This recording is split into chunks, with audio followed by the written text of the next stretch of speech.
Hello, you're listening and watching Legends of the Tabletop. I'm Joshua Chaplinsky, managing editor of LitReactor.com and author of Kanye West Reanimator. Thank you very much for joining us today, Josh. I really appreciate you taking the time to speak with us here at Legends of Tabletop. Now, with your impressive background as managing editor of Lit Reactor, I'm sure you get thrown and also throw some very interesting pitches. What's the strangest class that you've offered so far over at Lit Reactor? As far as classes, Yeah. we haven't really seen anything too strange because it's such a big endeavor and involves a lot of time on the instructor's part, and also, they cost money. So we never want to put anything too crazy out there. Though we did do with Chuck Palahniuk, he did kind of a scavenger hunt where his class involved, and some sort of scavenger hunt with people going around looking for things and stuff. So that was fun and different. And because it is Chuck, we would do something like that. But we haven't really gotten pitched anything crazy from someone we don't know as well. Okay. Let's see. Now, with this wonderful resource at your disposal, do you find yourself reviewing any of the materials that have been offered in the classes there? I do. Well, especially with the classes I personally develop. I develop them with the instructor, and then I set up the class page. So I've read through it numerous times, and I feel like I'm getting an education for free. And then there are other classes where I've gone back and I've looked in at the the information provided, and so yeah, it's a sweet perk of the job because it definitely helped. I mean, I'm always looking for ways to improve, and it's a good perk of the job. Okay. Well, as a past student, I can't thank Lit Reactor enough for the fun that I've had. And I wish your site had an annual membership tier. And on second thought, probably not, because I have neither the time nor the resources to devote to a full time, um, year long subscription to Lit Reactor. But yeah, tell me more about your multimedia pursuits, because I remember you saying something about film, perhaps. Oh, well, that's film is my day job. Uh, I live in New York and I work in film production. okay. Nothing too glamorous. I work in the production office. I'm an assistant coordinator, which is basically kind of like an office managerial job. So that's what I do for the day job, and I've kind of put aside any dreams of writing for film or directing for film for now, because I feel like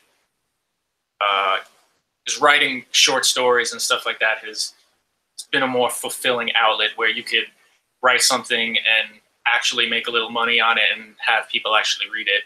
Where with screenwriting, half the time you're just throwing it in the drawer and no one gets any enjoyment out of it. Now, speaking of writing pursuits, how has Kanye West Reanimator played out for you as both an experience and as being able to tout something that you've had a hand in creating? It's been great. The whole idea with it was, I felt it was a very made for the internet idea, and I have to admit, a part of me was hoping it would catch on and go viral, and then people would take note of me, and then I would write something more serious, and then kind of having like a little foot in the door, a built-in fan base. And I mean, it's worked pretty well. And it's gotten attention from a lot of mainstream outlets and a lot of places I don't think a normal literary novel would have gotten.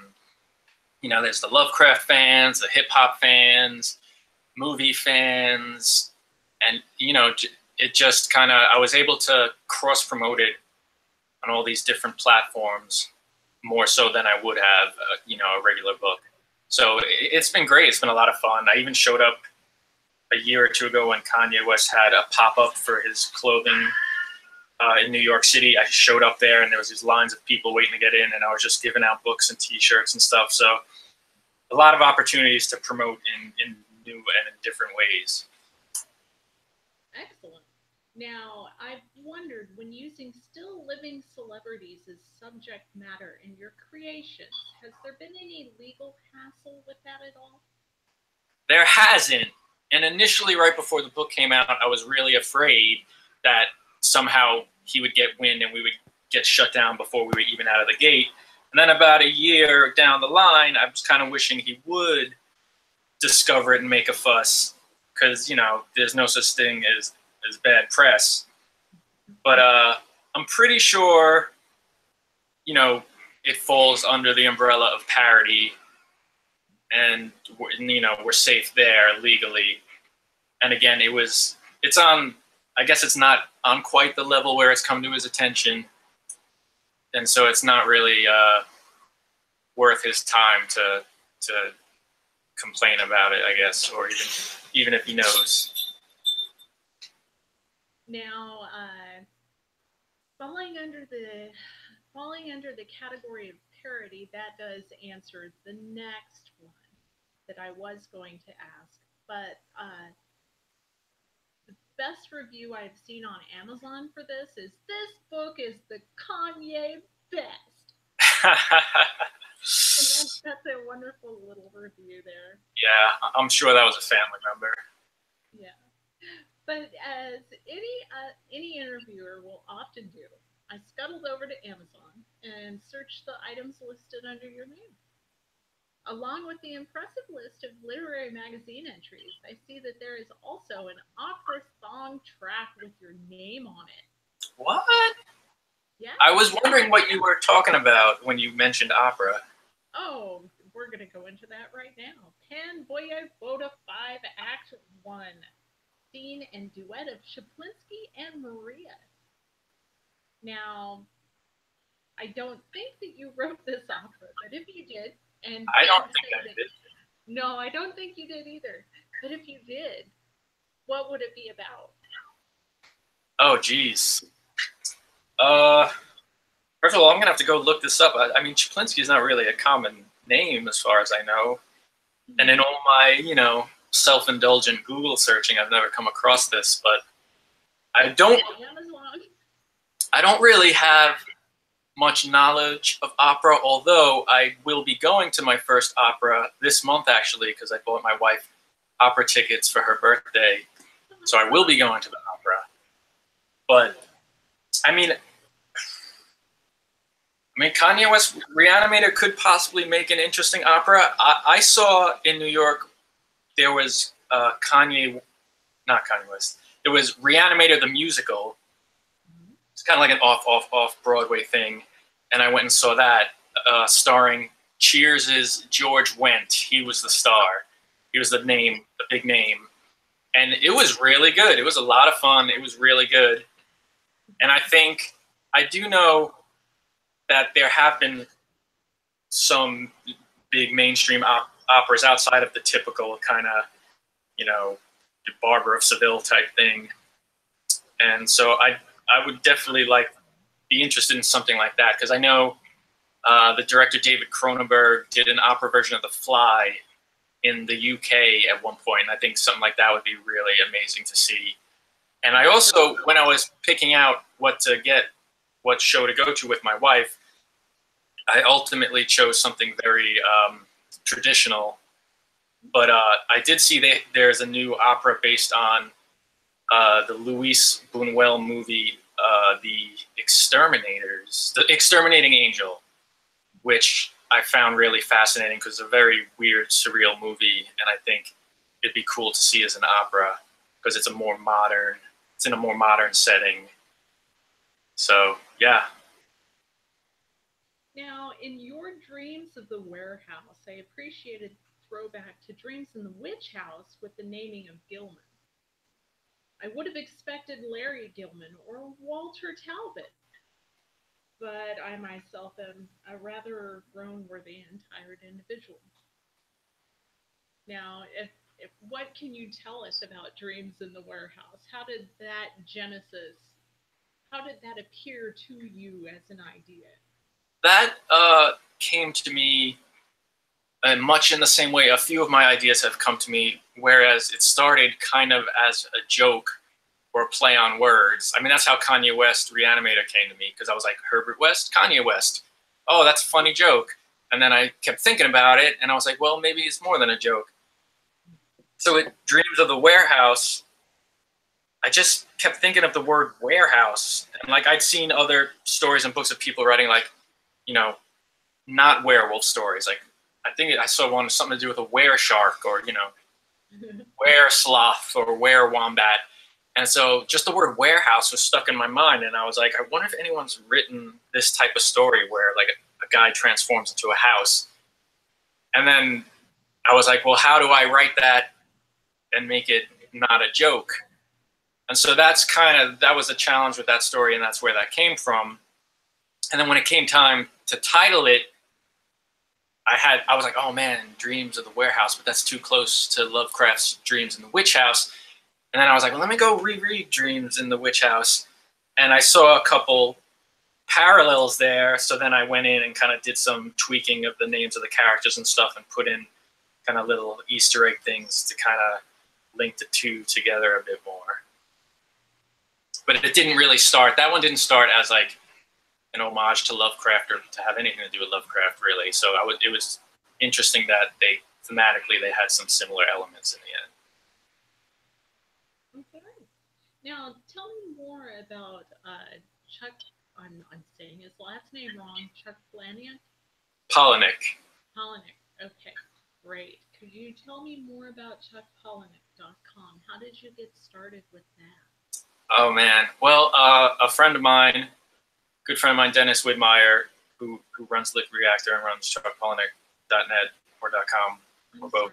Well, I think it's both. But anyway, how we met is we worked together at a bookstore when I was in college, and when Fight Club came out in paperback, I forget who discovered it or what, but there was a bunch of us who were like, this is the greatest thing we've ever read. And then Survivor came out not too long after that, and then we saw Chuck was reading it in New York, and we were like, oh my God, we got to see it. This guy's awesome. And this is at like the beginning of the internet craze when people were first starting to get home computers and stuff, and I didn't have one, and Dennis was one of the first people I knew who had a computer, and so he was like, we went to see Chuck, and after the reading, we went up and we were talking to him, and Dennis was just like, you know what, I'm going to do a website for you. I'm going to do a website about you and your work and stuff. And he was just like, all right, kid, whatever, sure. And then it just kind of, he started it and it kept going and evolving. And eventually it was a big enough thing to where Chuck's publisher was like, you know what, this is better than any website we're going to do. So we're going to make this the official website. And then they started, branching out and doing all sorts of stuff. And then that eventually led to Lit Reactor being, kind of an offshoot of the Chuck Palahniuk website. So now his website can focus more on him, and we kind of took the other elements and went and made Lit Reactor with it. So that's that story. So he's kind of like the patron saint of Lit Reactor, and he's taught for us a couple times, and he's been very generous with his time and name. So. Yeah, I've seen that he is a rather common element on that site. Yeah, definitely.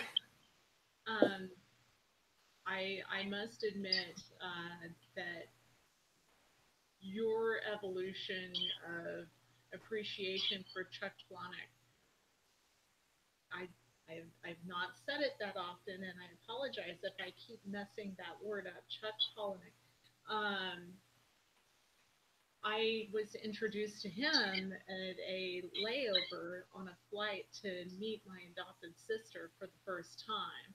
She had been adopted out at birth, and I finally got to meet her. And so I was held over at the at this airport, and so I ended up getting a copy of that paperback, reading it, finishing it, and then immediately going back to read it again. So it definitely had its effect on me. Yeah. But yes, speaking about reading items that have an effect on people, what woman can possibly ignore the familiarity of Red Menace on Solar Side? Tell me how the genesis of that one came about in your warped little brain. Oh, this is funny. And my wife is actually in the room, so she's going to hear this because she's the first person to read anything I write. Mm-hmm. And Red Menace was something I'd actually written like 10 years ago as a short film, a short script. And I always liked it. And then, when I started writing a fiction, I was like, well, I'm going to just turn this into a short story, kind of a way of like, I've already done half the work. I might as well recycle this and, and make something out of it. And so I basically just ported it to kind of short story form and then let my wife read it. And she read it and she was like, eh. And I was like, well, what is it? Because I'm a man and I'm writing about this subject matter. And she's like, no, it's just kind of a surface level, satire of 50s sexuality and whatnot, and just doesn't do anything for me. So I was like, oh man, this is a dud, or I got to do something with it. You didn't care. She says I didn't care, but it was a legitimate criticism. So I kind of just gave it a little of that, I guess, kind of political spin with the communism and the modern day thing or whatnot. And I let her read it again. She still didn't really like it. And I was like, all right, you know what? Screw you. And and then, it got a handful of rejections. I mean, maybe like a dozen or so before Solar Side picked it up. So I was happy about that. But there was a time where I was worried that because the climate of everything now, and people would see that and be like, oh, well, what do you know about being a girl and having your first period? And my answer is absolutely nothing. So feel free to take me to task for it, because there's always that hope that few people get angry and then a few more people read it and then it blows over and that's it. So, but no one's really gotten angry, probably because not that many people have read it. But yeah, that's that. I still like the story. My wife still doesn't. Oh, well, Red Menace, Red Tides. Speaking of tides of liquid that wash over us all, I would like to take a brief moment to bring a word from our sponsors. Birds of a Feather Coffee Company. Do you enjoy coffee? I do. Are you asking me? Yes. Well, maybe it was rhetorical. Yeah. But yeah, Birds of Feather Coffee Company. They roast their unique craft batches in small batches, so it's always fresh. Their signature blends showcase the amazing breadth and depth of flavors that coffee has to offer. The Night Owl blend, for instance, my personal favorite, is a rich, deep cup of coffee with notes of smooth caramel, decadent cocoa, and bittersweet molasses with just a touch of acidity to cleanse the palate so you're ready for the next sip. Check out all of Bird's coffees and order now at www.birdscoffeecompany.com. And don't forget, use the promotional code LEGENDS10 at checkout to receive a 10% discount. Birdscoffeecompany.com. We've got a brew for every birdie. Yes. And also, don't forget, we have the Legends of Tabletop Legends Brew at legendsoftabletop.com. Just click on the button along the top banner that says Legends Coffee. Click on it, and then you will have a chance to taste your very own legendary brew. Thank you very much. All right. I thought for a second there you were going to say with subtle hints of ground up bird beak and Well, they haven't that flock has not migrated to the to the birds brewing site. I'm sure as soon as they do, they can lend their flavor. that's a free idea. They can have that. Yes. But yeah, the heart is a monster now.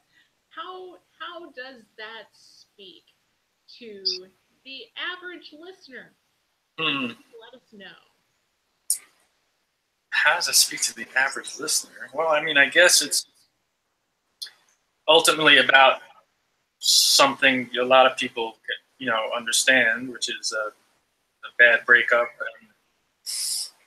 and the, the feeling of like actually separating yourself and keeping separated when it's so easy. Sometimes it's a lot easier to go back or stay, and it's just kind of. I mean, that's the basic premise of it, told through the veil of a weird kind of psychological horror story. But I mean, it is something that I mean, the thing with horror is I always like to have something very relatable in there to kind of ground it, and then you build up all this craziness on top of it. So yeah, I mean that's how it spoke to me. So Excellent. Now, please remind us again where we can find your wares. you could find Kanye West Reanimator and all the other printed anthologies and magazines I've been in on Amazon. And then I have links to all the things I've written that you could read online for free at my website, which is joshuachaplinsky.com. That's a tough one to spell. It's basically Chaplin Sky. And yeah, and then, come to Lit Reactor, hang out, interact, and if you're into books and literature and all things writing. And yeah, that's pretty much it. That's plenty as far as I'm concerned. Awesome. Now, oh, I'm gonna say it again. Back to Lit Reactor. It is a very strong resource that I thoroughly recommend to all of the viewers and listeners that have an interest in learning more about writing and its development as a skill. I strongly recommend it. Many of the relationships that I've developed in Lit Reactor, the community is excellent. I still have ties with the communities that have been formed around the classes that I've taken from Lit Reactor, which I've taken. I still remain in touch. That's awesome.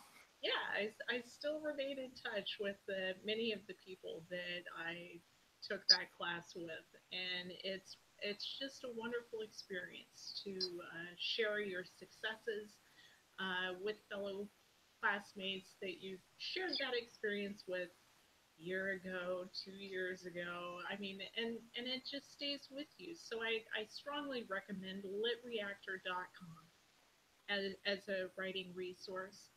But before this interview, I wore off some of the adrenaline buzz by listening to a steady playlist of death grips and running around like I was being chased or something just to wear off the excess steam. Now, what do you do to try and shake off any nervous buildup before a public event? Public event. I don't know if I've done too many of those. Yeah, I mean, I spend a lot of my time behind a computer, whether it's for Lit Reactor or my own writing or the day job. So, I mean, when we can, you try to get out there and even just once a day take a walk around the neighborhood to clear the head and get some air. And me and my wife like to travel, so whenever I have time away from the day job to do that, that's probably the most. I mean, that's definitely the most kind of rewarding thing, getaway type thing that we do. And this year we were lucky to do a bit of traveling, and we both really enjoy that. Oh, My wife says I recently discovered I really like bubble tea, so that's your outlet. I like bubble tea.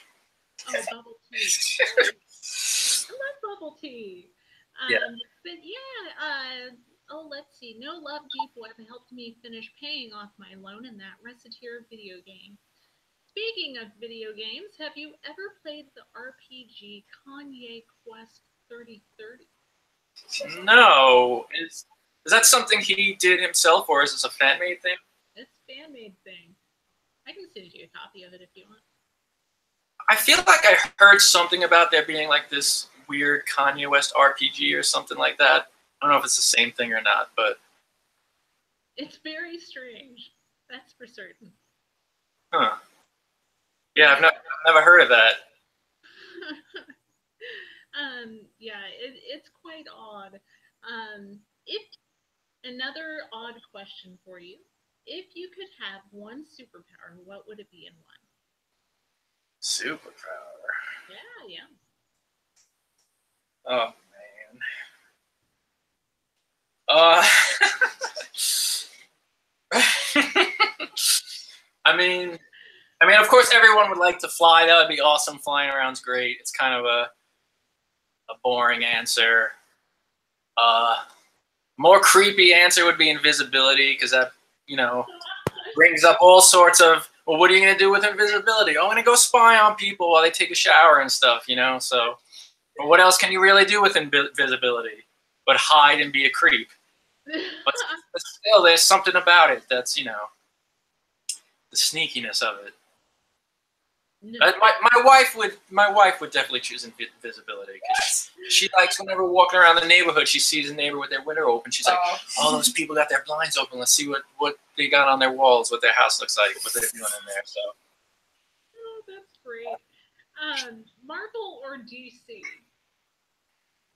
Oh, that's funny. I don't really read comic books. I did for a while when I was younger. I was really into it, and back then, I would say it was more Marvel versus DC. But I also kind of branched out into a few of the weirder independent things that were going on then. The Dark Horse was doing stuff like Aliens versus Predator and stuff like that. Even stuff like Concrete, which were, I don't know if you would call that literary, but just more thoughtful and less killing. And Valiant at the time. But that's funny, because my wife is a comic book artist, so but I left my interest in comics back long ago.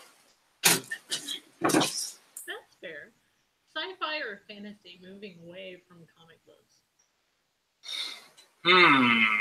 I loved both, especially as a kid. I was a big genre reader, and I kind of only recently been getting back into more of what people would call literary sci-fi or fantasy. So I don't really know if I could pick one. I kind of like the anything goes melding of the two, kind of like, Gene Wolfe, Book of the New Sun and stuff like that. Like, that stuff really does it for me.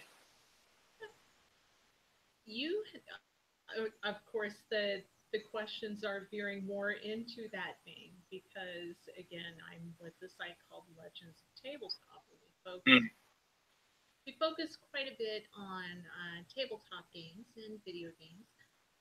But you have the power to create one perfect movie or TV adaptation of a video game storyline. And which video game do you? Video game, huh? That's a good question. So most modern video games are so much like movies and so cinematic.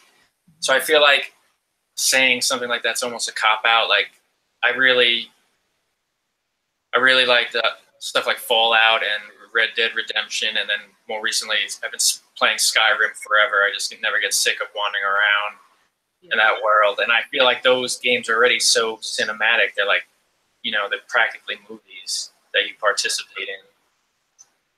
But maybe I would say, oh, I mean, this would be, I don't know how it would be done, but one of my favorite video games of all time from when I was a kid on the original Nintendo was this boating game called Cobra Triangle, where you were basically a boat and you drove around doing, and they had all sorts of different things like slalom racing and jumping and speed trials and then fighting sea monsters. And I always loved that game. And so if they would let me make a movie version that's centered around the boat as a sentient being without a driver, and the boat was the main character, maybe that would be something I would be interested in. Okay. You know, what's the most gracious response to rejections and setbacks that you faced? Like the response that I give, or from like the most gracious rejection? The most gracious rejection that you have gotten. And I've got to rewrite that question. I don't remember specifically where it came from, but I've gotten one or two where the person has been really nice. And basically, the nicest thing to hear is they're like, we really like this story and we want you to submit again. It just wasn't the perfect fit, thematically. So that's kind of like, you're not being rejected because you suck. Being rejected because you didn't quite, fit exactly what they were looking for. That's always nice to hear, especially too from like a bigger outlet or like one of your white whales, where you're trying to get published by this place and they're like, oh, we really like this, so maybe next time try again. That always feels good. Yes, it does. What's the most agonizing career decision you've ever had to make? Career decision? Yeah. I mean, I try not to agonize too much. I generally take a more lackadaisical attitude to things, especially as I get older, and then maybe it's more of a hide your head in the sand kind of response. But as far as,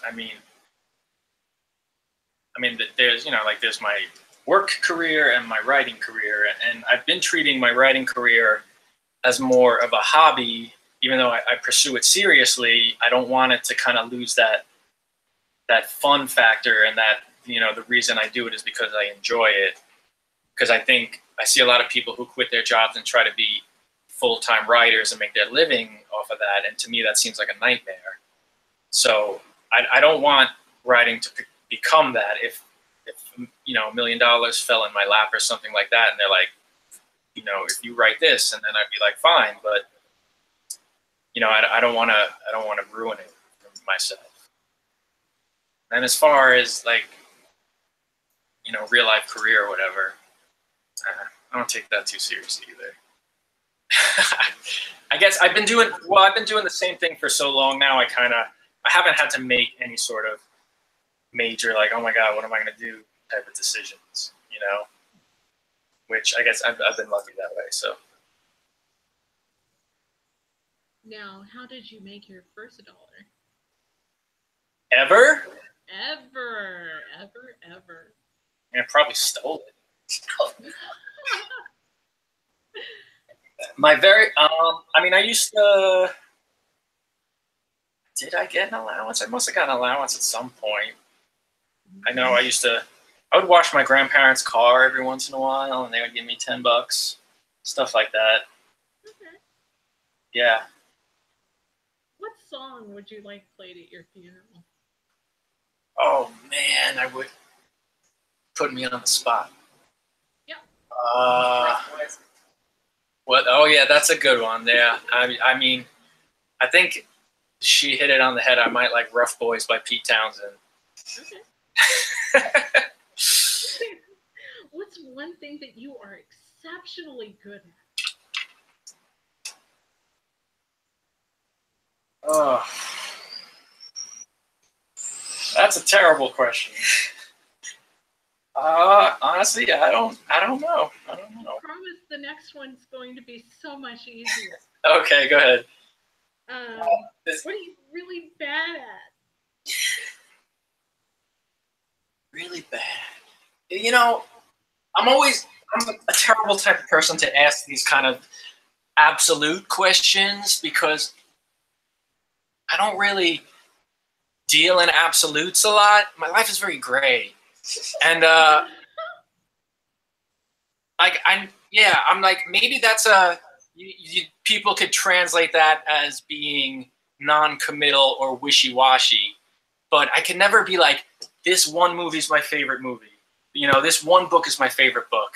Because your tastes and feelings always change, and even like, political views and opinions and stuff. Like, I mean, half the time I don't know what I'm talking about, so I don't want to be that guy. Like, yes, this definitively, this, because when I hear that from other people, that annoys me. So I guess I try not to do it. Even if it's something like, this is the best movie ever made, or it's like, you're gonna change your mind eventually. Yes. Or I don't know, like, murdering school children is wrong. I mean, yeah, sure, technically it is, but you might change your opinion one day. And I'm kidding, but yeah, I don't know.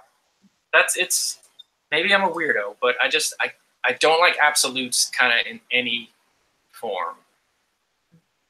Yeah. That reminds me of a writing exercise I did last year where I eliminated all use of is. Mm. It seems as if. Yeah. It just is. Yeah. I actually do that as a rule. Whenever I finish writing something, I do a search and replace, and I look for all, depending on the tense and point of view I've written in, is, was, am, are.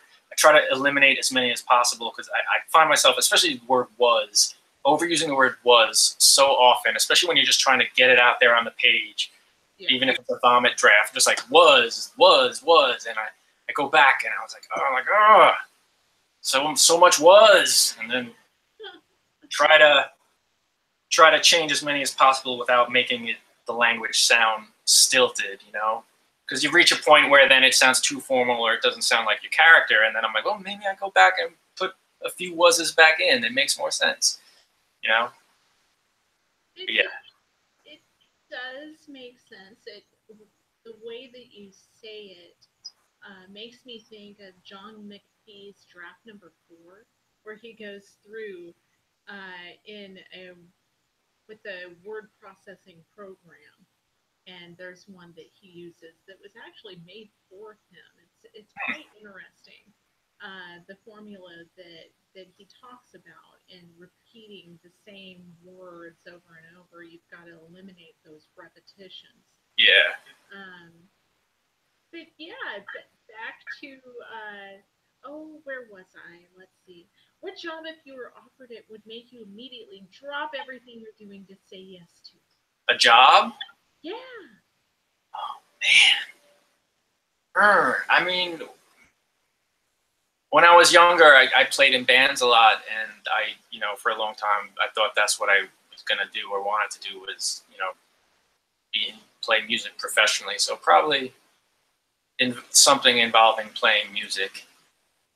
Even if I could just be paid to play music in the basement with my friends, I mean, that might be preferable to touring and playing music on stage in front of thousands of people. If I can be paid to just play with my friends. Yeah. That would be fun. That would be great. No pressure, no financial pressures. It'd be nice.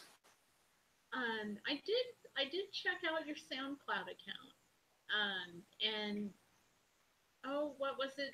Is there stuff even on there? Yes, there's stuff on there. I think that's stuff that you've done. Now, did you do those vocals? No.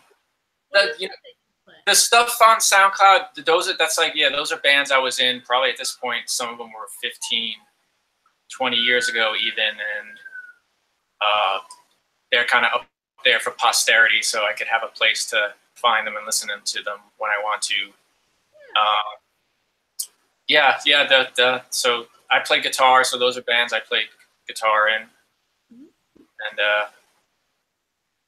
that's what. Before I realized, like, writing is something you could do on your own, and you don't need the help of 4 or 5 other people to do and have all these different opinions. That's what I did for a long time. Now, what's the first music album you ever bought with your own money? This I know the answer to. It was a cassette tape of Tribe Called Quest's People's Instinctive Travels and the Paths of Rhythm, I think it's called. Because when I was like 14 years old, I went through a super hip hop phase. So that was the first thing I ever bought. All right. Now, this is related. What album can you listen to all the way through without skipping a single track? Well, I tend to be an album listener and not a song listener. Like, I feel like most of the music I really like, I listen to albums all the way through. If I have to say one big one, it's like I could always put on and listen to all the way through Guns N' Roses' Appetite for Destruction. It's just like classic album for me in my childhood and just in general. So I would say that one, definitely. Let's go meta. What question do you wish I would have asked you? Not that one.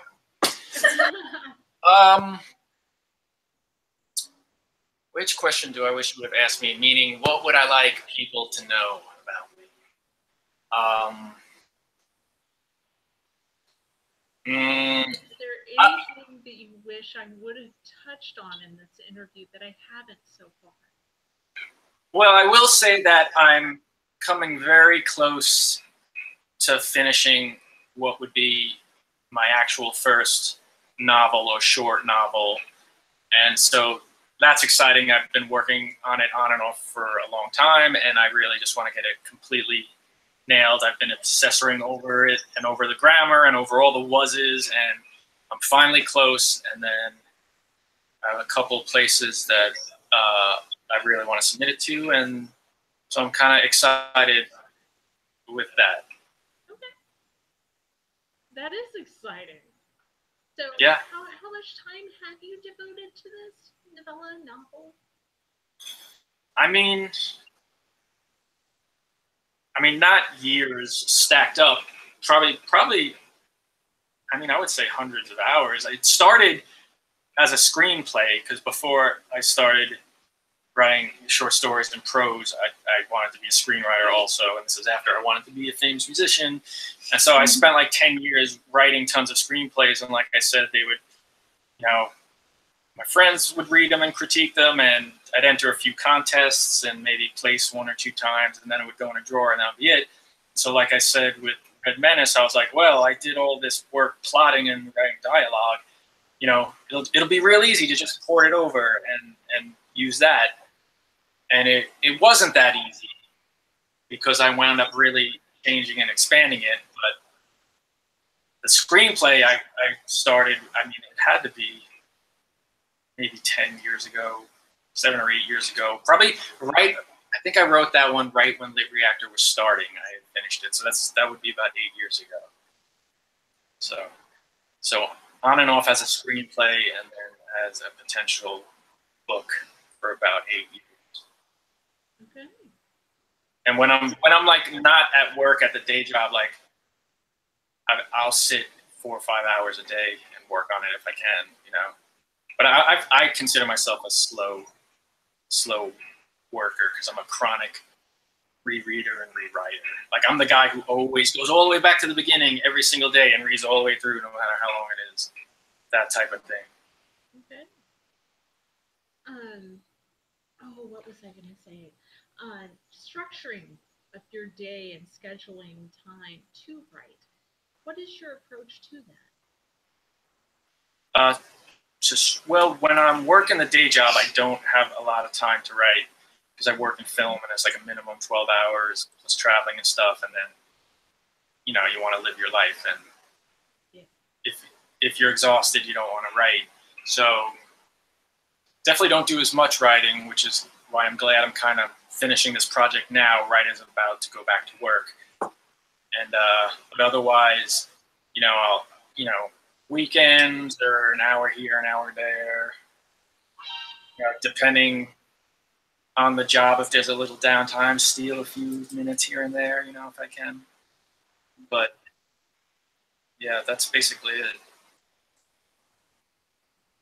All right, Josh. Well, thank you so very much for taking the time out of your busy day to speak with me and our little website over at Legends of Tabletop. Thank you. I really appreciate it. Yeah. So, what else can we look forward to seeing from you, Josh? What other output are we going to see in the near future? I mean, I got a bunch of stuff on submission, and like I said, I've been working on this book for a while now. So, I mean, hopefully, people will see it eventually, but who knows how long that process takes. But yeah, I got a couple other things probably coming out. A couple stories coming out within the next few months. But I mean, yeah, I'll just hope to have a bit of a steady stream of that. So just keep on keeping on. I'm losing. And so it goes for most of us. And thank you again, very very much. And have a wonderful day, everybody. Thank you for listening.